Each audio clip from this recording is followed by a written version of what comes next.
Oi pessoal, vamos aqui para nossa sexta aula. Na última aula falaram que meu microfone está um pouco baixo e eu comprei um outro, só que ainda não chegou. Então vou tentar falar mais alto aqui nessa aula e na próxima já tem um novo microfone que eu espero que esteja bom. Vamos então aqui começar. Aula 6. Essa aula aqui a gente vai conversar sobre o que fazer após o leilão. Então a gente já estudou, você achar o leilão, ver o edital, tá tudo certo, intimações feitas, você foi lá participar, deu o lance vencedor, comprou o imóvel. E agora, o que você vai fazer? Bem, obviamente você vai pagar, né, como a gente já falou, e você vai ter que ir no processo, fazer pedidos. Então vamos lá. Aula 6, o que fazer após a arrematação? Eu coloquei, a arrematação não encerra esse procedimento do leilão. A gente agora precisa desembaraçar o imóvel e ficar com esse imóvel livre para venda. Então a gente tem que desembaraçar o imóvel, que é o nome técnico para dizer que não tem mais nenhuma pendência, não tem mais nada averbado nele, que esse imóvel tá, digamos assim, limpo. Você pode vender, você pode ficar com ele, tá tudo certo, tá? Então, qual é a primeira coisa que a gente faz aqui depois do leilão? Isso aqui não visa desembaraçar o imóvel, mas vai te evitar problemas. É o pedido de reserva de valores. Bem, o primeiro pedido de todos, a gente já falou aqui, você vai pagar você vai pagar via uma guia judicial. Então, esse seu dinheiro vai ficar numa conta judicial vinculada ao processo. Então a gente diz que esse dinheiro está nos autos, né? E aí, você primeiro de tudo você vai falar, independentemente de qualquer coisa, você vai falar, excelência, não libere esse meu dinheiro até que eu tenha a minha carta de arrematação registrada e consiga a minha emissão na posse. Então, primeiro, vamos garantir que esse imóvel é meu, vamos garantir que não teve um recurso que vai anular o leilão, que não tem nenhum problema, para depois você liberar o dinheiro. Senão, reserva esse dinheiro para me devolver caso tenha algum problema. A gente já conversou isso. Bem, segunda coisa que você tem que pedir é evitar, a depender do caso, tá? Evitar liberação de dinheiro ao antigo proprietário. O que acontece? Vamos dizer aqui que a gente está no processo trabalhista. E aí você comprou o imóvel por 500 mil e a dívida trabalhista é 100 mil. Em tese, 100 mil reais vão para o trabalhador e 400 mil vai voltar para quem perdeu o imóvel. Se o imóvel era dele, vendeu por 500 e ele só devia 100, é claro que esses 400 devem ser dele. Porém, pode ser que esse imóvel tenha outros débitos prop terreno, que a gente chama de débitos do imóvel, que precisam ser pagos. Então, a gente vai pedir essa reserva para pagar esses débitos. O que eu estou falando aqui principalmente? Do IPTU e do condomínio. Quanto ao IPTU, a gente já conversou que nos novos editais não tem como mais passar para o arrematante esse débito. Mas o condomínio, eu falei que eu defendo o mesmo entendimento, mas a gente ainda pode ter leilões que passem para o arrematante essa responsabilidade de pagar o condomínio. Então, se esse é o caso, você vai reservar esse valor para o condomínio pegar esse dinheiro e você não ter mais débito ou diminuir seu débito. Então, digamos nesse caso que a dívida de condomínio fosse 200 mil. Ao invés de você pagar 500, depois mais 200, você vai pagar 500. O trabalhador levantou 100. E você vai chegar e falar, olha, agora os outros 200 libera para o condomínio. E só os últimos 200 você vai liberar para o proprietário. Agora, vamos dizer que você não precisa arcar com esses débitos. Mesmo assim, se há sobra, eu pediria para reservar para o condomínio e para o município, para pagar o IPTU. Porque é muito mais fácil você não ter débito nenhum do que ficar brigando, dizendo que o edital não passou esse débito para você e etc. Tá? Então eu pediria reserva de qualquer jeito. Bem, você vai me perguntar, Lucas, e se não sobrar dinheiro, eu peço a reserva ou não? Bem, aí a gente vai ter que voltar naquela aula sobre concurso de credores. Esse exequente que vai receber o dinheiro pela arrematação, ele tem preferência? Como a gente viu, majoritariamente, se você está na justiça do trabalho e essa é uma dívida trabalhista, o trabalhador vai receber antes. Mas digamos que você esteja no cível e seja uma dívida de um banco, por exemplo, né? A pessoa pegou um empréstimo e não pagou, e não tem alienação fiduciária nem nada. Bem, você vai defender que o IPTU e o condomínio são débitos preferenciais. Então, mesmo que não fosse sobrar nada, digamos, você comprou por 500 mil, mesmo exemplo, mas a dívida do banco é 1 milhão. Você vai falar, juiz, olha só, há débitos aqui que tem preferência no concurso de credores. Então, primeiro, levanta para o município. Segundo, levanta para o condomínio. E isso aqui até tem uns que entendem que é primeiro condomínio, mas aí não vou entrar nessa discussão nessa aula. Terceiro, se sobrar algo, aí sim levante para o banco. Então você comprou lá por 500 mil, a dívida do banco é 1 milhão, não ia sobrar nada. Mas você vai falar, não, paga 200 mil aqui de condomínio, o IPTU tá pago, e os 300 mil você envia ao banco. Então, recomendável sempre pedir essa preferência. Lucas, não teve sobra, mas eu não tinha que pagar nem o condomínio, nem o IPTU. Então eu estou tranquilo. Peço alguma coisa? Bem, além daquela reserva até você desembaraçar o imóvel, né? Até o imóvel estar no seu nome e você ter a posse, eu pediria um ofício para o juiz para que o município e o condomínio te liberem uma quitação.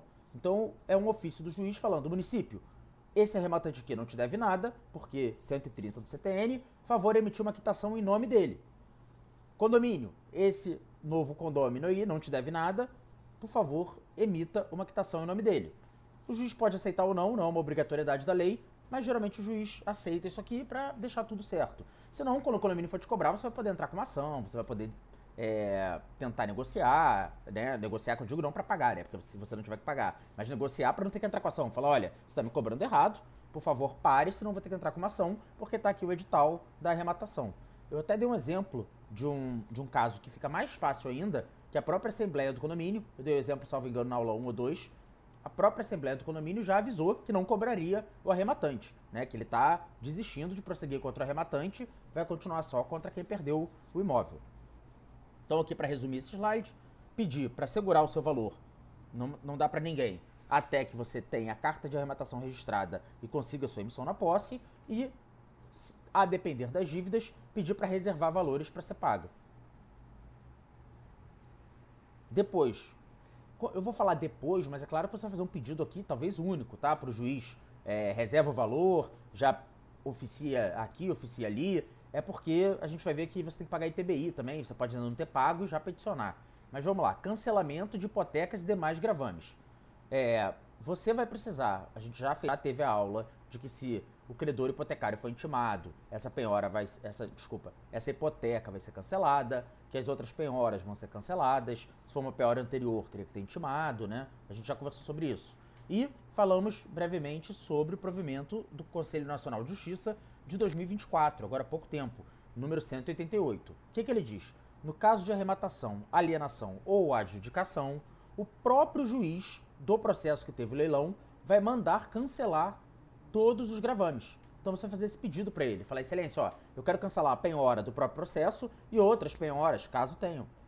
Por favor, oficie aqui o RGI para cancelar isso e você vai pagar os emolumentos, que são lá, são os emolumentos do cartório lá do RGI, né? Que vai te cobrar aí para cada baixa que você for dar. Pedido de expedição de carta de arrematação e de emissão na posse. Você vai pagar o ITBI, como a gente já teve uma aula aqui sobre carta de arrematação, não vou entrar em detalhe, mas você vai fazer o pedido. Excelência, favor expedir a carta de arrematação e o mandado de emissão na posse. A carta é o documento que você vai registrar no RGI, né? Então você precisa para virar proprietário. Tem muito juiz que já faz uma mesma decisão, mandando expedir a carta e mandando expedir o mandado de emissão. Tem juiz que eu já vi falando assim, registre a carta e volte para pedir a emissão na posse. Vai te atrasar um pouquinho, mas a lei não deixa claro também se ele seria obrigado a dar a decisão conjunta. Peça a decisão conjunta e se ele falar registra a carta primeiro e volta com o pedido de emissão, agilize o registro da carta e volte com o pedido de emissão. Bem, já próximo passo que eu já acabei falando, né? Porque o 6.3 ele era o pedido de expedição e agora o registro. Você vai, como a gente já conversou, não existe escritura, né? O arrematante vai passar a ser proprietário com o registro dessa carta de arrematação. Vá ao cartório do RGI e registre. O último passo aqui, para você conseguir o imóvel, é desocupar, né? Fazer a desocupação do imóvel. E aqui, como é que funciona? Bem, a gente já conversou sobre a expedição do mandado de emissão na posse, que vai para um oficial de justiça, você vai marcar com ele para fazer essa emissão. Porém, desde a arrematação, para você ir agilizando, você pode notificar, não é obrigatória a notificação, tá? É uma dica aqui. Você pode notificar por AR ou por... Agora tem o telegrama dos Correios, né? Que você escreve pelo computador, ele imprime no lugar mais perto e leva. Você fala, olha, eu comprei esse imóvel, eu arrematei, você quer um prazo para sair, entre em contato comigo e você vai negociar esse acordo. Bem, não consegui acordo. E também não espere ver o resultado do acordo, vá sempre andando com o judiciário, né? É porque o acordo é mais rápido do que no judiciário. Não conseguiu fazer acordo, você vai agendar com o oficial de justiça, lembre daquela observação da nossa aula sobre os bens que ficaram no imóvel eventualmente, e você vai fazer a sua emissão na posse, que é quando você vai receber Eu ia falar receber as chaves, mas provavelmente você vai levar um chaveiro, né? E você vai ter que fazer uma nova chave. Mas é quando você vai receber a posse do imóvel. Ele passa, além de ser seu, porque você já registrou a carta, ou não, né? Porque como eu falei aqui, pode ser que essa decisão chegue junto e você acabe fazendo a emissão na posse antes. Mas, geralmente, você vai registrar a carta e você vai fazer a emissão na posse. Esse imóvel passa a ser seu e estar com você. E aí você pode vender, morar, fazer o que você quiser. Então, essa aula aqui foi bem resumida, é o que você tem que fazer depois do leilão. Pessoal, tem algumas discussões que podem acontecer aqui nesse caso, tá? Principalmente na reserva de valores. Por isso que eu falei, se tiver muita dúvida, se não quiser briga, entre leilões nos quais você não vai assumir débito de condomínio e IPTU. Seja porque está no edital, seja porque o débito é pequeno, né? Vai pagar ali com o produto da arrematação. Um exemplo, às vezes tem débito de condomínio, você não vai pagar IPTU mesmo, né? Como a gente já conversou. Mas às vezes tem débito de condomínio e o débito é, por exemplo, R$200 mil. E é o próprio condomínio que está executando. Então você fala, poxa, eu vou comprar esse imóvel por no mínimo 250 mil. O condomínio está querendo 200, ele vai receber esses 200. Quando você pegar o imóvel, sobrou ainda 50 para quem perdeu o imóvel e você vai receber sem débito. Por que eu digo que pode ter discussão, mas eu não quero entrar aqui, porque eu não quero que esse curso seja 100% de juridiquês, né? 100% jurídico. Tem discussão na doutrina se, para o condomínio receber o valor, ele precisa já estar cobrando esse valor, já ter uma execução ou não. Então você vai lá administrativamente, por exemplo, o condomínio fala, olha, tem 50 mil de dívida, mas a gente não entrou na justiça ainda não. Comum, às vezes, alguns condomínios demoram, tá, a entrar na justiça. Tem 50 mil, não entramos. E aí você vai pedir reserva de valor, e o juiz vai falar, olha, não tem execução aqui, eu não vou acreditar simplesmente no condomínio. Esse morador que está perdendo o imóvel ainda pode brigar, pode dizer que ele não deve, então eu não vou aceitar essa reserva. Quando tem execução é mais fácil, você pode pedir para o próprio condomínio fazer a penhora no rosto dos autos e você também vai avisar lá no processo. Então, mas eu não queria, eu tô dizendo isso aqui só para se acontecer, se você souber de um caso, não falar, não foi falado no curso. Mas é claro que aqui não dá pra gente falar tudo que pode acontecer num processo judicial. A gente tá focando aqui no leilão. Para o arrematante, basta saber o que eu disse até agora, tá? Não precisa entrar nesse mínimo detalhe. Se tem alguma dúvida, se você vai conseguir arcar com essa dívida, se você vai conseguir reservar o valor, deixa esse leilão passar, vai para um próximo que tá mais tranquilo, tá bom? Próxima aula a gente vai começar a entrar em casos especiais. Leilão de imóvel de capaz, leilão quando tiver copropriedade, leilão de direitos aquisitivos, tá? Então a gente meio que encerrou aqui o procedimento, como ocorre o leilão, e agora são situações específicas que a gente vai passar a tratar na próxima aula. Já espero que com o microfone novo. Valeu, pessoal, um abraço.